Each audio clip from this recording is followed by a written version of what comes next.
everybody. It's Amanda, and you're listening to episode number 7 of The Idiot's Guide to Imagineering, the podcast where we take storytelling to a new level by creating a Disney we want to see.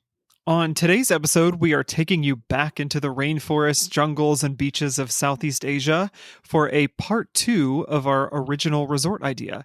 But before all of that, it only feels appropriate to find out what everyone's favorite Disney resort is. And I may be wrong, but I feel like mine might be the same as some others in this group per usual. But without a doubt, the Wilderness Lodge, it doesn't get more cozy than that to me. You would. Do you have to have stayed in it? Or No, could it just be you like... can, it can be anywhere. Yeah. Okay. So it sounds like, Katie, that could be yours. It is my favorite resort. It's just so pretty, and it's just what So beautiful. cozy. I just want to be there on my fireplace. I just want to look outside and pretend I'm in a national park. I just love it. Yeah, nothing like staying warm in Orlando. Central Florida. Orlando. In August. Marissa, what about you? I do love the Wilderness Lodge, but I do think I'm going to have to go with the Polynesian. Stay I knew with my it. love for Good choice. Hawaii and Polynesian culture. Jenny, what about you? It's Wilderness Lodge too. I love that one. Uh-huh. That's the ultimate one where I don't feel like I'm in Florida. Like that one completely takes me out of out of the atmosphere, and I just feel like I'm like plucked right into the theming. It's just so good. Why are you laughing? It's so immersive. Well, so mine is the All-Star Disney Sports Resort. Naturally, kidding. that was my other Natural. one. I'm just kidding. Mine was also Polynesian. I really it's so It's a good pretty. It has the beach there, and I love like the restaurant and everything. I love the theming and everything. It's just so pretty. Wow, so there is no variety in this group. Polynesian, Wilderness Lodge, that's it. Moving on. We're really fancy. This group likes a deluxe resort. We sure That's do. true. Well, speaking of deluxe resorts, Destination D23 wrapped up on Sunday at the Contemporary Resort. So we will discuss any major announcements on next week's episode. But today, I think Marissa might have some history for us. So September 12th, 1986, the 3D movie Captain EO, which stars Michael Jackson, opened in Epcot at Walt Disney World. Yeah. I think we've got some Captain EO fans in here. Big fans. This Yep. girl right here. And just as something to point out, at the time, it was the most expensive film ever produced on a per-minute basis, averaging out at $1.76 million per minute. Oh, matches my Whoa. salary. Yeah. I can't believe you just revealed how much I pay you on this park. Raking it Big in. bucks. And on September 12th, 2005, Hong Kong Disneyland opened. Oh, wow. I so want to other go bucket there. list place. I know. One day, can we take a work trip? Yes. Yes, Yes, I we need- have to. I need I just that need a little picture day with trip. I need that You know? picture with the mountains behind the castle. Like, you can't get that anywhere Yes. else. Oh, yeah. And they just got that new castle, so we've got to go. But you'll get that picture in front of your resort because That's Everest right. will be lurking in the background. Yes. Yeah. This is true. So it is time once again for our Imagineering idea of the week, continued from last week, magic. Each week, our team, as you know, will assign project managers to plan a new or updated offering for a Disney park or resort and present it to everyone for their feedback and collaboration. Our plans are designed keeping in mind current technology and existing park structures without limitation of construction or budget constraints. And we are back with part 2 of our all-new deluxe hotel, Disney's Southeast Asia Resort. Welcome back. If you haven't listened to part 1, stop right now and go back and listen to that. It's an emergency. Yeah, you need it. We left off in part 1 talking about Sambal, our upscale dining option. Since we stay hungry, if you haven't picked up on that, we're coming back to you with more food, naturally. Yes. So, Stephen, tell us about our next food and beverage outlet. So carrying over from episode 1, I've been having some Southeast Asian friends weigh in on ideas that they would want to see at this resort. So Mike and Tantan are back with some more thoughts. When I think of this region, I'm seeing food, lots of it. I'm thinking busy night markets with different vendors, street vendors, for example. What if there's an Epcot-style tasting around the region? I really think that this resort should play on the diversity of food. I'm Filipino, and so our food is very different from Thailand, for example. We have a lot of different elements from Spanish culture, from Polynesian culture, Indonesian culture, and even Arabic. And just to be clear, I didn't tell each one of them that I was asking them about this, and I asked them very separately. It didn't prompt them on any topics, and they haven't heard each other's responses, but Tantan was very much on the same page.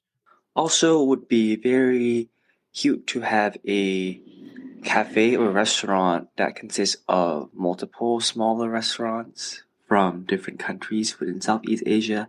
For example, the hotel's own Filipino cafe that sells Filipino snacks or food, as well as Thai cafes sells Thai snacks and food from different regions within Thailand.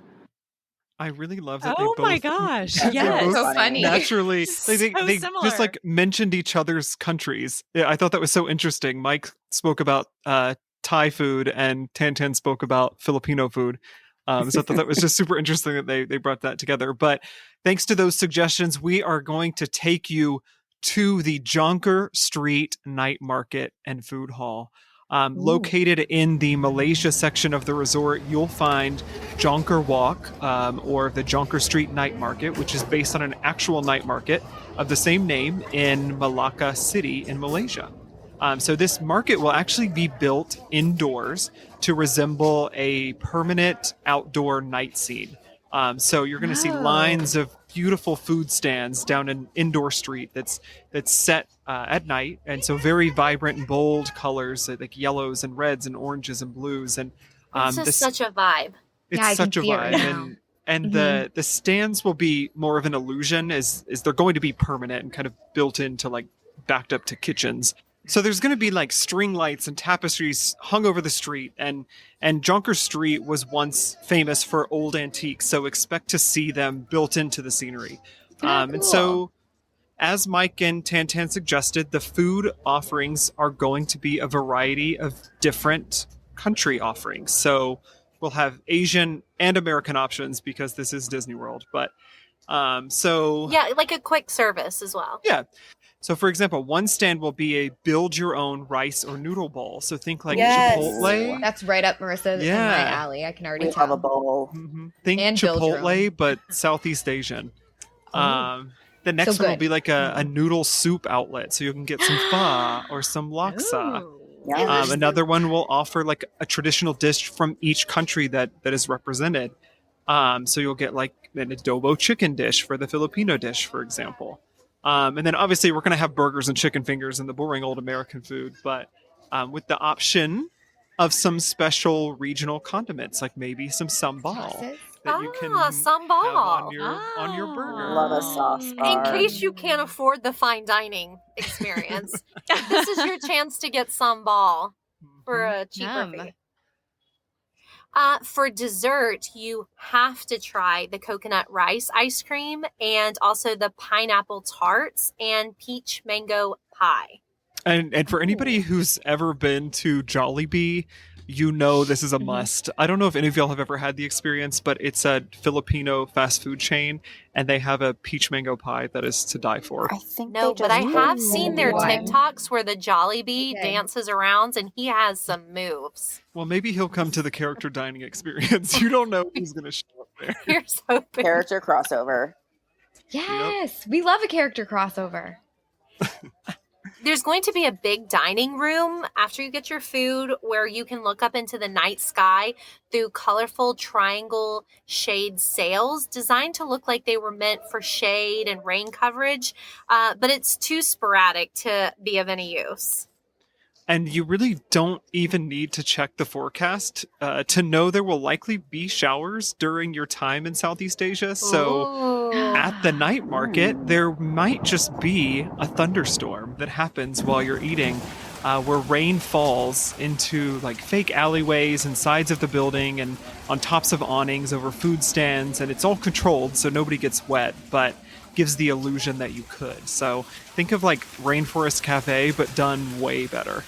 Yeah, they had that at my hotel in Vegas, but it wasn't working. I'm thinking Living with the Land, my favorite, the thunderstorm scene. Yes. Now it's happening at lunch in Southeast Asia. Just you're eating dinner, having lunch outside, and you're just sitting there, and it's just a nice leisurely. Like, I would just never leave because I've got my sound machine on thunderstorm like 12 hours of the day at my house.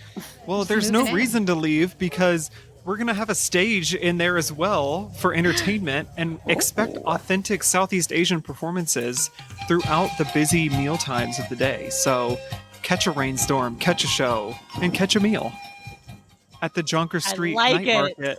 I'll just be there. So, this is a completely different comparison, but I feel like this is kind of how the Star Wars hotel, the failed Star Wars hotel, should have been. Obviously, a completely different theme. The Voldemort of hotels. I know, we can't say that. Yeah, we don't say that here. But I feel like in the sense that it like is an experience within an experience. Like you don't have to necessarily go to the parks if you don't want to. Like there's everything in here that you would want to do. There's entertainment, food, culture, everything you need. I love this. Yeah, and you know what else there is?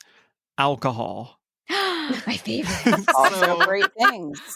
So we're going to take you back to the main lobby area and introduce you to Lao Lao Bar. Lao Lao is a Laotian rice whiskey that is made from fermented sticky rice. Yum. Interesting. Yeah, so this bar is off of the main lobby and it opens back behind the lobby with an indoor and outdoor seating option. And it's going to have stunning views of the resort. And so Mike brought something up that is so obvious to me, having known him for many years. And we also can't forget about karaoke, right? That's a huge part. I'm Filipino, and I know this is such a huge part of our culture. And it's also a huge part of Asian culture. It would be nice to see karaoke, maybe integrated somewhere, maybe as a night alternative activity or something you do after a day at the resorts. So at Lao Lao Bar, we are going to have a karaoke lounge and private karaoke rooms. Because, like I said, if I've learned nothing from knowing him, it is that every family get-together that he's ever been to has involved endless karaoke nights.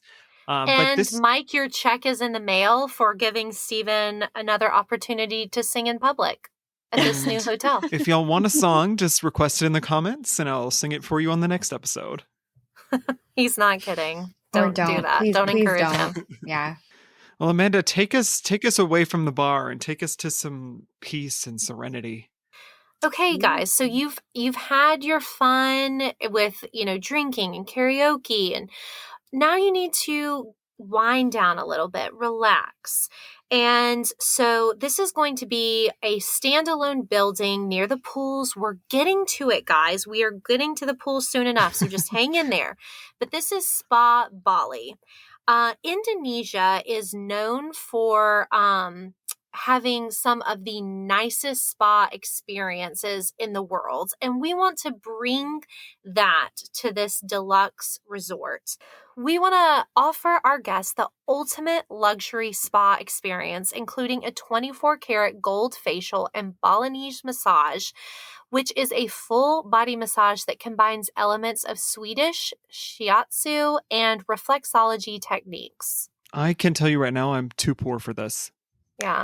Like, I mean, who do we It sounds incredible, though. No, Yeah, I'm ready. Who do we think Take all we my are? money. It's my dream day.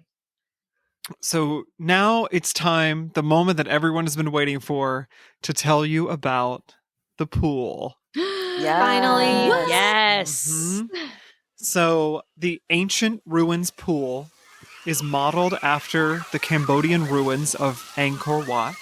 Oh, wow. It is a massive, you're looking at massive ancient trees and roots and vines that are kind of enveloping the structure. And it's kind of a nod to the Jungle Cruise temple in that way, with a slide that's actually going to come crashing into the main pool that weaves all throughout the temple ruins. We're also going to have a splash pad that's kind of made of collapsing columns and rubble. So my friend Tantan, who is from Thailand, told me about another awesome tradition they have in Thailand. Also, water is a big part of the culture there. We have a day where you can splash water on anyone in the city, and people do take this seriously. People carry water guns in the city and, shoot water guns at each other. So it'd be kind of cute to maybe have this event during the day where kids can splash water on each other using water guns. That sounds so We should have had him at the parade last week. Right? He would have loved a couple weeks ago. Club Cool Down.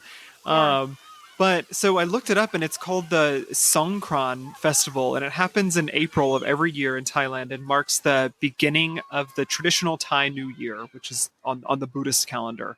But guess what? At our resort, it's happening every day. So Yes. at 3 p.m. daily, you can head over to the Ruins Pool for our Songkran splash party, where we will have water guns and toys for everybody to partake in the festivities. And so I was curious, like, why the splashing? What does it mean? And it symbolizes the washing away of bad luck or sins to start the new year right. So you're at Disney World, you're washing away all of that at our pool. Yeah, something unique about this pool is that it will be very completely covered by trees. Kind of like think Oasis vibe. It's similar to Animal Kingdom's entrance. Yeah, like how you go into that first section and it's all just like tree covered and you feel like you're just inside the Right, just super enveloped. But like, hey, what if you would prefer to get a tan? Well, you're in luck because guess what, folks? There's another pool. 2 pools. Multiple at one pools. resort. Wild. Yeah, so this second pool is called Sunset Bay Pool. It's an infinity pool that's overlooking the bay, which, stay tuned, just a minute. On the other side, there's a stunning rock wall with a trickling waterfall. Yes, for a water feature. Yeah. So this mermaid's upset. More adult pool. It's not exclusively. It's just going to be less activity. There's not the water slide and the festival with the water guns over pool. here. Yeah, it's more chill. There's sunbathing, plush cushion lounge chairs, oversized Indonesian parasol umbrellas with tassels just to set the vibe, just in case the sun gets a little too intense in Orlando, Florida. So this is where you'll find me after my 24-karat massage. Yes, exactly. And, I may still be at the thunderstorm scrub. room. Still eating. Eating away. There's going to be huge cabanas with full service attendants to provide food and drink service. Misting fans will be keeping us cool. And not one, not two, but 3 hot tubs available at Sunset Bay. You can really keep those muscles loose in the hot tub. And so I couldn't mention it before without revealing that there would be a second pool, but the spa and fitness center will have a view of the Sunset Bay pool and connected to this kind of quieter, a little bit more relaxed pool. So not the Ancient Ruins pool. They are in 2 different locations, but this area will just be the center of luxury for the resort. And so that brings us to the pièce de résistance of the entire resort, which is Sunset Bay. And this is the spot of the resort. Every promo photo, every Instagram photo, people will know this spot. If you've heard of this resort, this is what you're thinking of. And the bay is going to resemble the Ha Long Bay in Vietnam and the Phang Nga Bay in Phuket, Thailand. So check our vision board for photos of that. But it's going to be full of boats and have forced perspective rock mountains in the water in the distance. And so it's going to be those tall, skinny limestone rock towers, which are called tower karst, which is the actual term for them. And so these mountains are going to be very similar to the floating mountains in Pandora, but just on the water instead of the sky. So they'll look a little bit kind of like they're defying gravity in some of their shapes, but they are, or like they're floating on the water, but they will be these beautiful rock formations. How to stop myself from singing there. Defying gravity. Oh. The entire resort, obviously, will be absolutely beautiful with hidden surprises in landscaping, architecture, and theming. We have bikes available for rent, but you can also spend hours wandering around snapping perfect photos for the gram, or just enjoying your day. And don't forget about the tuk-tuks if you want to zip around quick or head back over to Disney's Animal Kingdom. So overall, the biggest takeaway for me is that while there are a lot of similarities, Southeast Asia has to be one of the most diverse regions in the world, and it makes for such an incredible resort experience full of like rich variety and unique culture, and the options are really endless here. So with that, we hope you've enjoyed your stay at Disney's Southeast Asia Resort. Wow, I did enjoy my stay. Yes. This was like a great storytelling. There's just so much detailing and I know. little things around every corner. Yeah, y'all didn't leave anything out. I don't remember who mentioned it earlier, but we want it to be like its own experience. Like you don't need to leave the resort to I think get you nailed an incredible experience. Like come here and just book a vacation, just stay here. Don't even go to the parks. Just enjoy your time at the resort. Did we say how expensive? Was this like, obviously we're getting 24-karat massages, but is this like a deluxe resort? Oh, you know, and can the common folk attend? I did think about this, and so I kind of jotted down some notes on what kind of the price point would be for this resort. And so I looked at all the deluxe resorts, kind of average room rates, and Grand Floridian's obviously coming in at the high point. It mentioned something around an average of $779 per night, which is absolutely outrageous, but I guess that's where we are with with Disney pricing these days. But and then Disney's Animal Kingdom Lodge, which actually surprised me, was one of the lower end at $409 per night. I thought that one would be a little bit higher. But we decided to price the average room a little bit above the halfway mark, and putting it a little bit higher on the price point here, around $650 a night.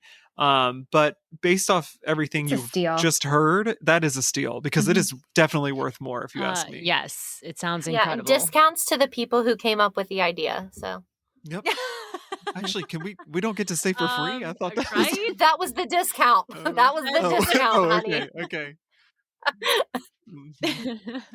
And then will the entertainment, is that included in your stay, or do you need to like book that in advance or pay extra for that? Most of the entertainment is just going to be kind of stumble upon. Nice. We'll have listed times and things, but you don't have to. You can just show up to these things. Like so that really is a steal. This is not like the luau at the Polynesian. No. Yeah. No. Okay. The only thing you're really going to want to book a reservation for is Sembal for dinner or the character breakfast, because we know that's going to book up fast.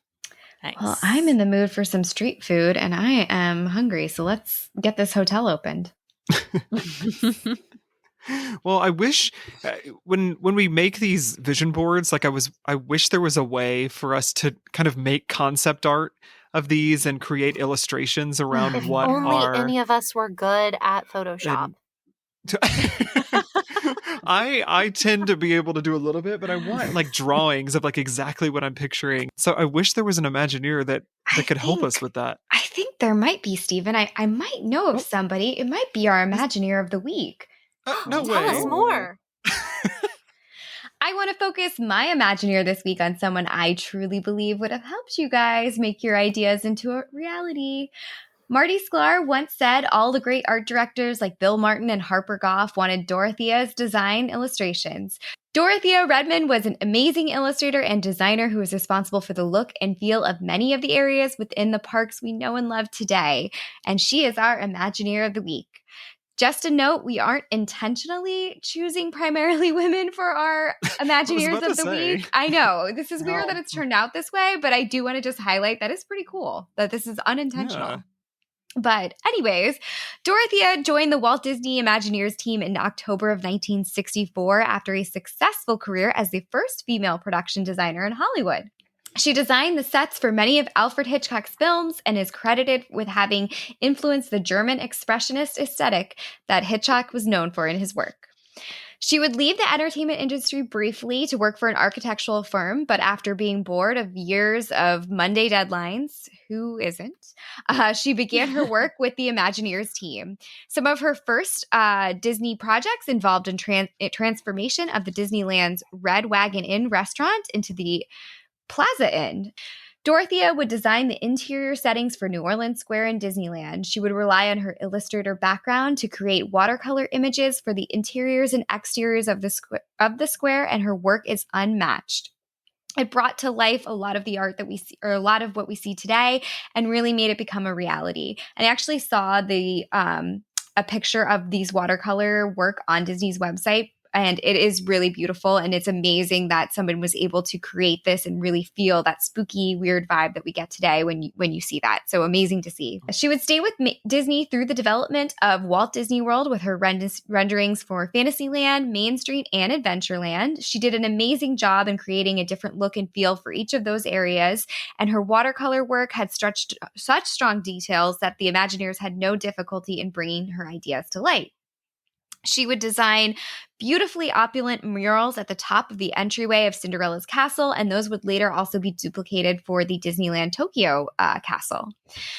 Dorothea was inducted as a Disney legend in 2008 before she passed away in 2009. And a quote that I really loved, because it really does sum up her amazing work, is she combines her knowledge of space and structure with a stylized storytelling experience, evoking the animated film, yet giving it a new illuminated elegance. And Disney artist Stacia Martin actually quoted saying that about her. And truly, if you ever have time to Google her work, it is beautiful, stunning, and really is the embodiment of what we see in Disney today. Well, those murals are iconic Yes. inside the castle. Like those Mhm. are, everyone knows those murals. It's interesting to know who created them. Yeah, she seems like an amazing person, and I'm glad we got to highlight her this week. But I definitely think she would have loved watercoloring your hotel to life. Yeah, it's a perfect canvas for a watercolor. And a mural. I think we need a mural at the resort. I agree. Yes, definitely. Yeah. Well, wow. Our first two-parter. We had... we did it. We did it. We had so much fun and learned so much working on this project. And a special thanks to our friends who helped out and guide us through this Southeast Asian journey with their ideas, Tan, Mike, and Kenny. And now that you've heard the completed plans for the hotel, we want to know what you absolutely loved or what you think we left out. This was incredibly detailed, so I don't think we left out anything, but I'm still open to your suggestions. And make sure to follow us at Idiots Imagineering on Instagram so you can share all of your feedback. We love to see your comments and messages. And the whole group chat gets so excited when a new comment, message, or review comes in. Yes, reviews. Leave us a quick one after you finish listening. And of course, we know you've already hit the follow button. If not, we won't shame you, at least not this week or publicly. This podcast isn't just a quick recording, believe you me. We have a number of meetings and planning conversations each week, and we really can't do that without each other. Thanks again to our clever team of idiots, Stephen, Jenny, Katie, Marissa, and I'm Amanda. And we cannot wait to see you on the next episode of Idiot's Guide to Imagineering. Remember, if you can dream it, you can make a podcast about it. Bye. Bye.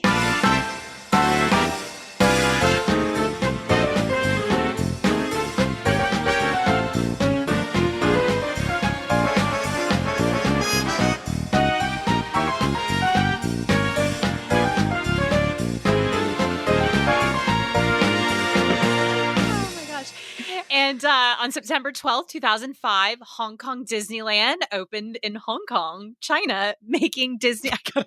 Well, where? Hong Kong Disneyland opened in Hong Kong? I'm shocked.